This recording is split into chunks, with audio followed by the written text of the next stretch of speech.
Vakarā zvanīja man klients, kurš kaut kādus 2 mēnešus atpakaļ bija uz pulēšanu un grafēnu pārklājumu. Viņam notika maza bēda. No auto mazgātuvs iebrauca stabiņā ar durvīm un diezgan pamatīgi cieta. Tur arī ir bukta, skrāpējumi.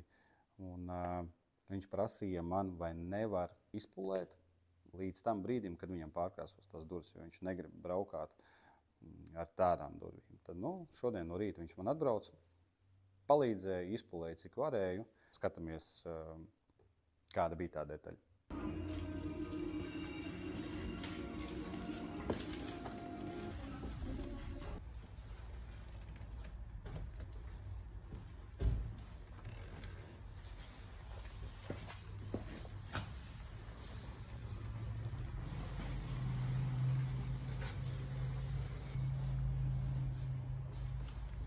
Ko es vēl gribēju minēt, atsūtot video vai bildes, ir ļoti grūti saprast, cik smagi cietis ir auto. Tāpat tas arī pieņemsim. Tad, kad dzīvē atbrauc un parāda auto, protams, ir labāk to redzēt, bet citreiz ir tā, ka tu skaties uz detaļu, tu redzi skrāpējumus un pat ar nagu, kad tu brauc, it kā, jā, tur ķerās. Citi saka, ka, ja ar nagu brauc aizķerās, tad viņš ir līdz krāsai, tur neko neizdarīs.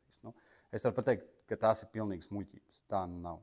Viss ir atkarīgs, cik bieza tā laka ir uz virsbūves. Man ir ļoti daudz gadījumu bijuši, kur tiešām ar nagu tā, ka riktīgi aizķerās, bet es forši izpulēju ārā un tas skrāpējums vairāk nav. Bet šajā gadījumā lielāko daļu es izpulēju ārā, bet tas, kas palika, diemžēl, to vairāk jau nevarēja izpulēt.